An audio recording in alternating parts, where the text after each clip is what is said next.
I'm your host, Peter Komendowski, and welcome to Surviving Bad, where we explore stories of survival, hope, and inspiration.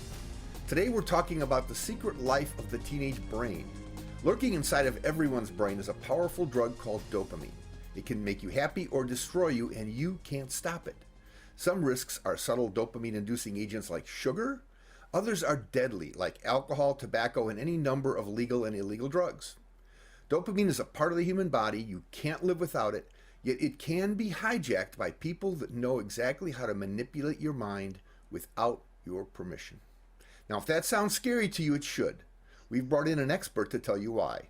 Denise Denton is a highly respected expert in prevention science and recognized as one of Iowa's 100 most influential women. Denise, welcome to the show. We brought you here because of what you know about the brain and the teenage brain and this mysterious thing called dopamine. Tell us a little bit about yourself and what you want to accomplish today.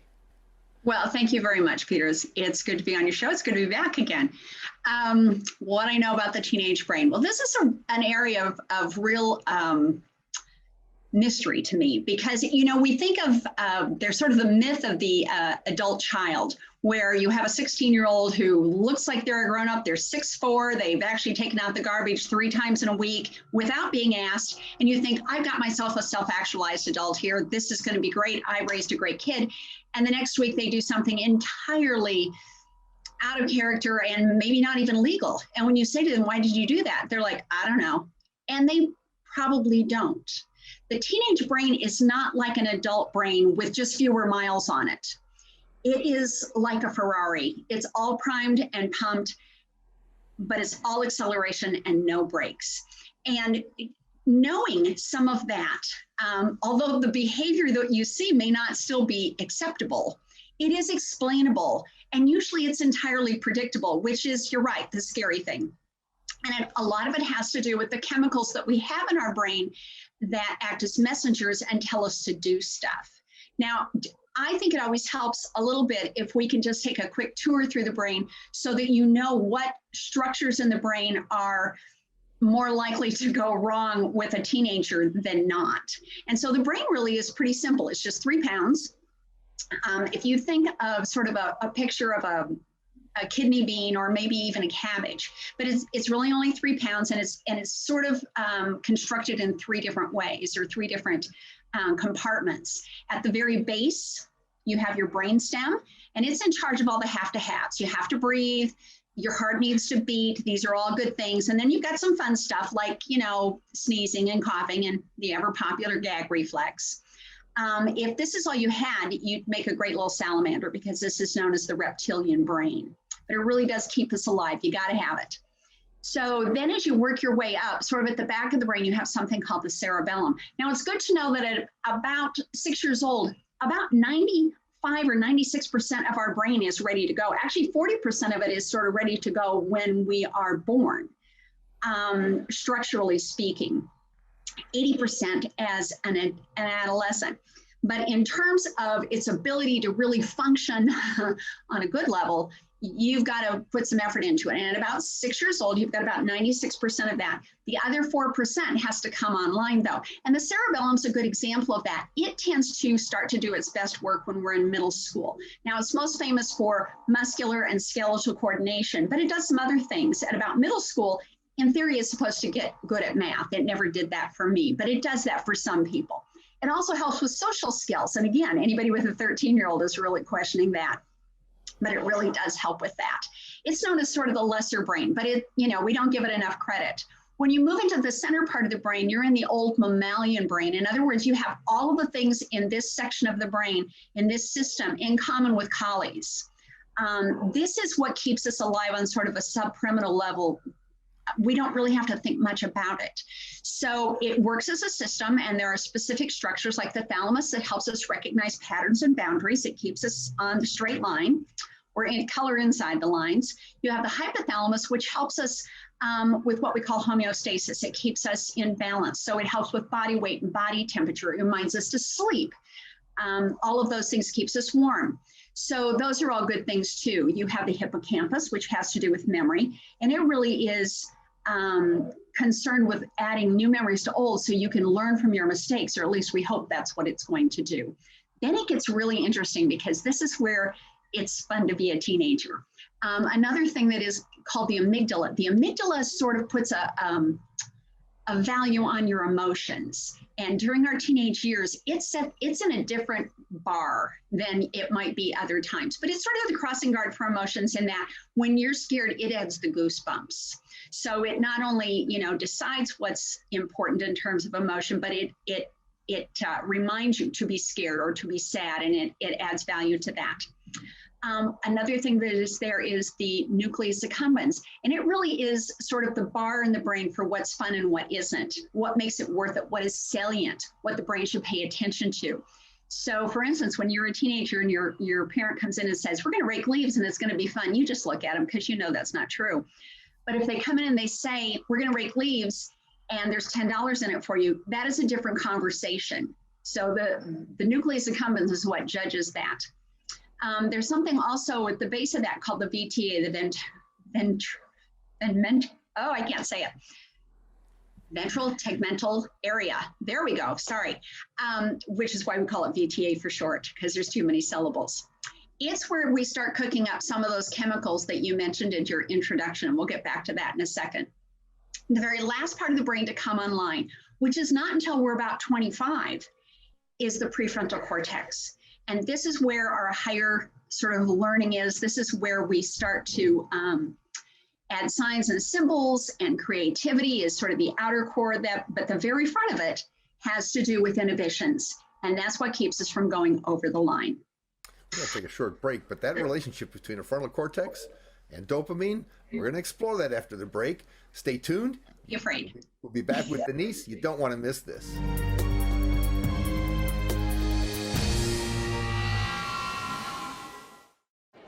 The black truck? Hey, Christina from accounting. Yeah, hi. Hey, I used to date a girl named Christina. Oh, really? Yeah, and then she dumped me for my best friend. You want to see some photos of them that I took? I don't. I thought we talked about this, buddy. Buzzed and overshared again? Yeah. Yeah. I'm gonna call a car. That's a smart idea. So yeah, I know, that's why I did it. Hey, you're gonna get back to the top of the mountain. Does that mean I'm gonna get back with Christina? No. Oh. No. Today, more than ever, you need fast, reliable internet. At Mediacom, we want you to know you can count on us. Our fiber-powered 100% gigabit technology network was built for the future. We have enormous capacity and power and 99.99% network reliability. So even though these are uncertain times, we're prepared. And you can be certain we'll keep your world connected. If I could go back and change it all, I would. I think I'm gonna miss you the most. I'm sorry. I'm so sorry. I'm so sorry. Maybe it's just the little moments. If I could go back and change it all, if I could go back, I would. But I can't.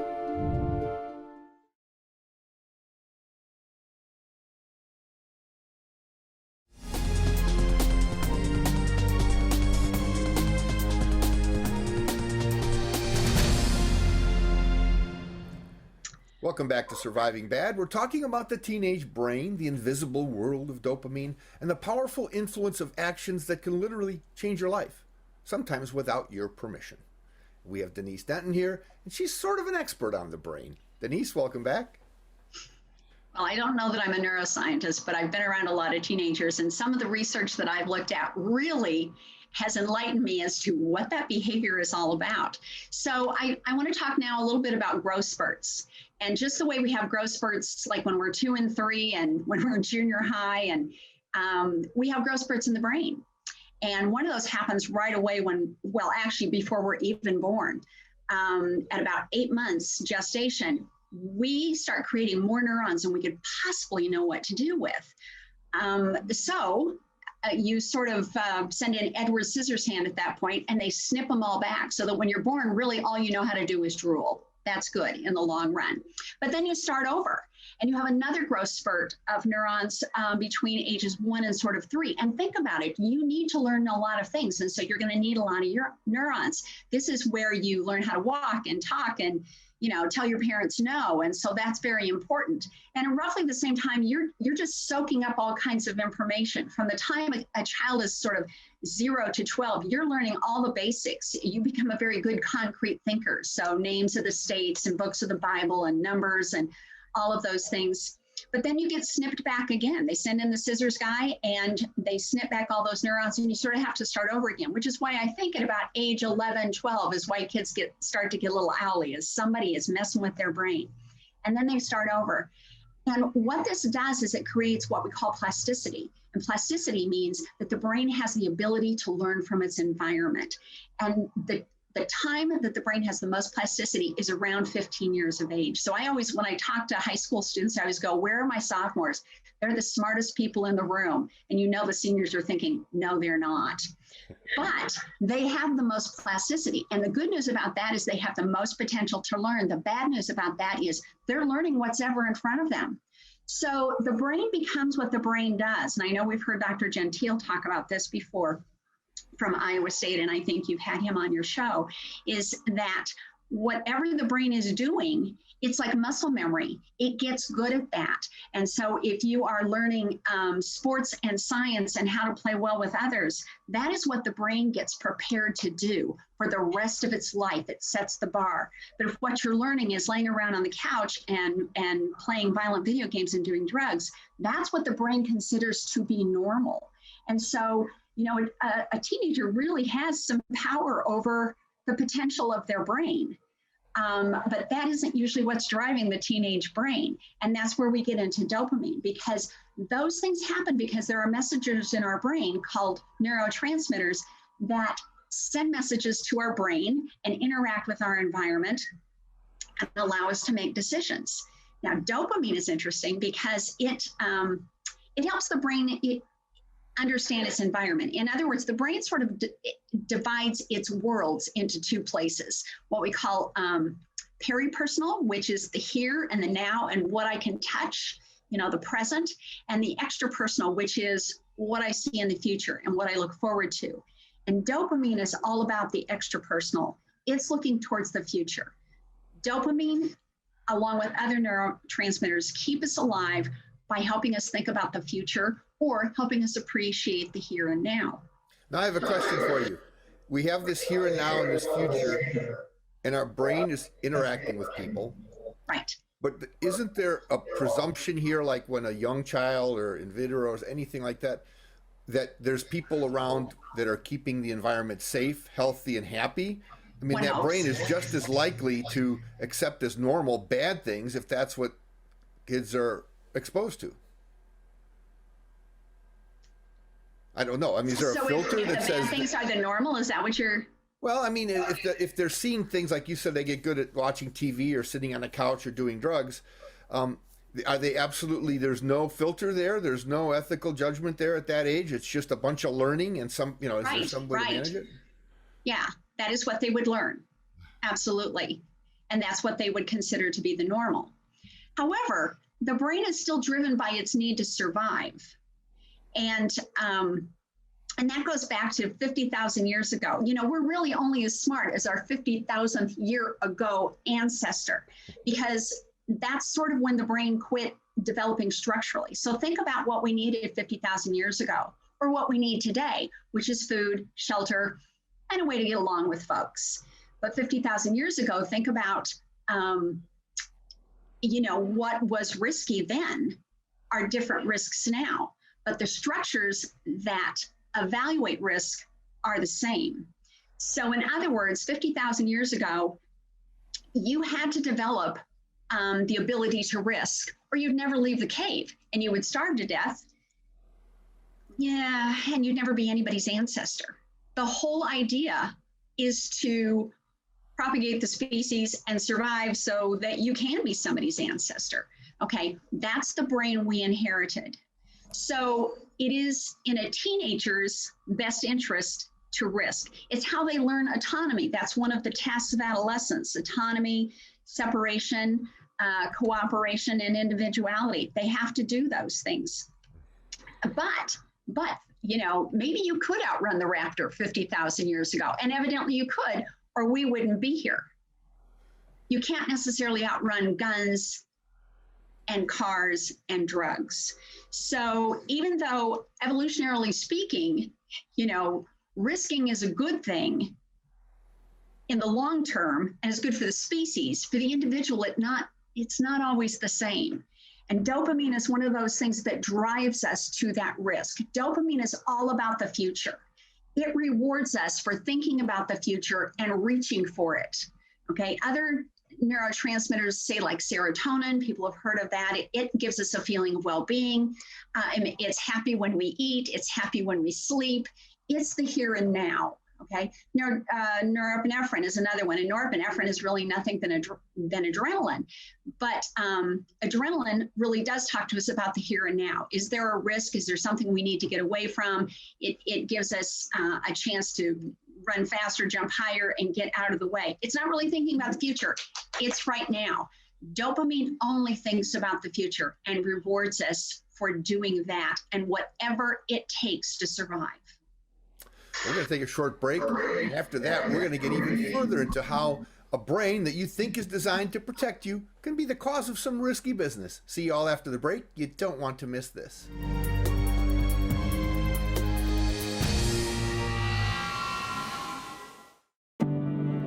Today, more than ever, you need fast, reliable internet. At Mediacom, we want you to know you can count on us. Our fiber-powered 100% gigabit technology network was built for the future.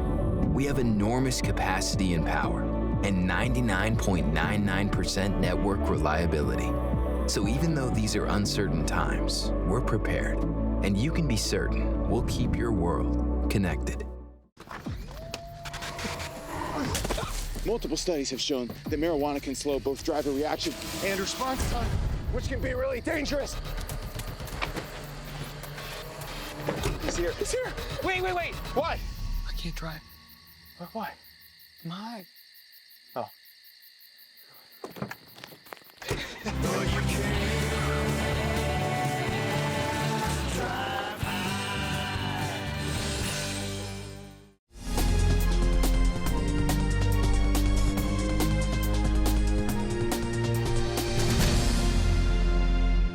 Welcome back to Surviving Bad. I'm your host, Peter Komendowski, and we're talking with Denise Denton about the brain, something of importance in our lives, I think.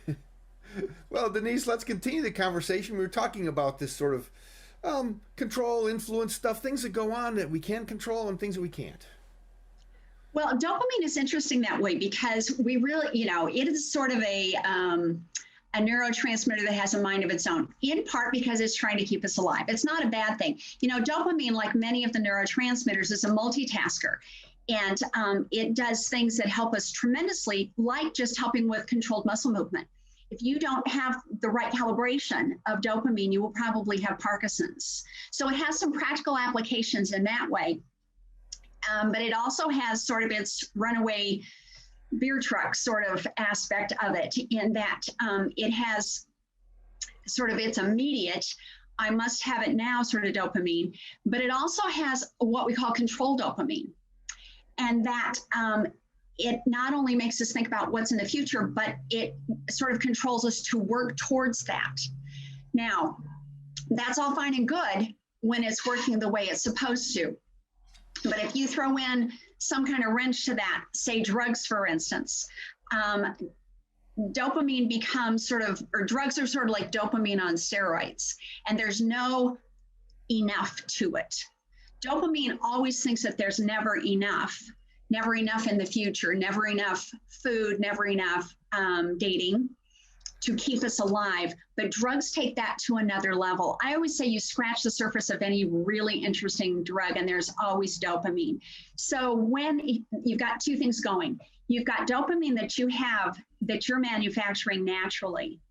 A drug is sort of dopamine that you are not manufacturing naturally. It's man-made dopamine in many ways. And not all drugs interact with dopamine the same, but so many of them do. And then there is never enough. So people take drugs thinking I can control it. But like dopamine, it sort of controls you. It calls the shots. And then there is never enough. And that's how addiction gets its toehold, is when that drug interacts with dopamine, it just wants more and more and more. I read something the other day that said dopamine has no morality. It only knows more. And so when it meets a drug that also wants to talk to your brain and take it for a spin, those two get together, and there really is no ability to drive the bus on your own that way. It so really that 15-year-old whose brain is just wired for sound to learn, if that brain at that stage gets exposed to things like that are addictive, alcohol, tobacco, drugs, is it exceptionally more vulnerable to that runaway system of dopamine? Absolutely. We know that young people who have what we call an onset with drugs, the age of onset when they first start using, at age 15 or before, are so much more likely to become addicted, even at some point in their life. They can put it down, but when they pick it back up again, it's sort of like the tracks have already been laid. The skids have already been greased. It's put a memory in your brain that says, we could do that again. And it happens faster and faster each time. And different drugs have different addictability in and of themselves. And some of that has to do with just how they're ingested. A drug that is smoked gets the brain so much faster than a drug that is eaten, and gets the brain's attention really fast. It's sort of like, what was that? And it's like a kid on a swing. Do it again, Dad, do it again, higher. That is more attractive to the brain. So anything that is smoked, then anything that is injected, then anything that is snorted, then anything that is eaten, that seems to add to the addictability. And then you add those neurotransmitters that have a relationship with that drug. It's a bad mix. Wow. We're going to take a short break, and afterwards we're going to invite Denise to share some final comments and information, that may help you keep your brain safe. Stay tuned. You don't want to miss this.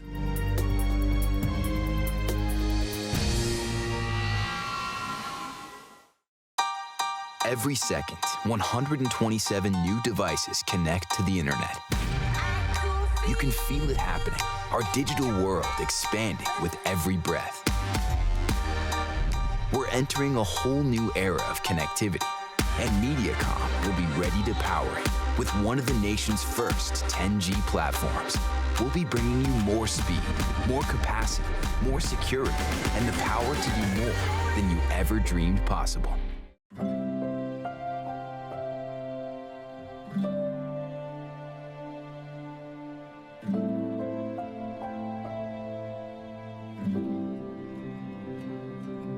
Whether it's advice on managing your anxiety or tools to help you stay grounded, Coping-19 provides a range of resources and self-care tips to help you cope with this pandemic. We can help. Find the resources that work best for you at coping-19.org.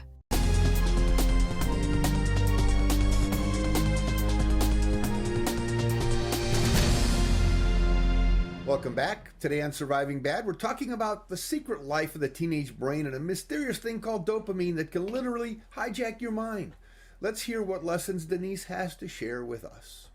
Denise, it's your floor. Okay. Well, one of the things I think that we need to remind parents and teachers, and anyone who works with kids, is that the chief predictor of adolescent behavior is not about risk, not their perception of risk. They understand risk, but they calibrate it differently. So the chief predictor is really them looking at the reward despite the risk.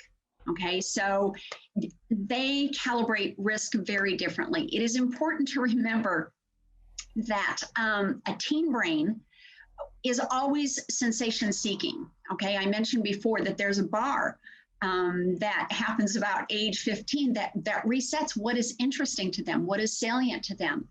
And they're still basically kidnapped by a brain that is looking to always risk because they inherited a brain from their teenage cave person who said, I got to get out of the cave. I got to chase the raptor. That's just the way it is. Now, does the brain give them consequences, or they don't know the consequences? They don't know the consequences. They know there are consequences, but they're always hedging their bets. They're like the worst gambler in Vegas, basically.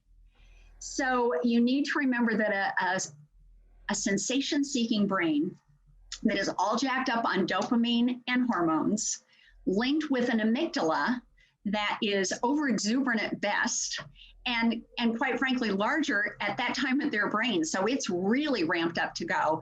And you cross that with loosely connected frontal lobes, and the consequences can be catastrophic. They do not judge consequences in the same way, okay? They are ill-equipped to weigh the relative harm of risky behavior.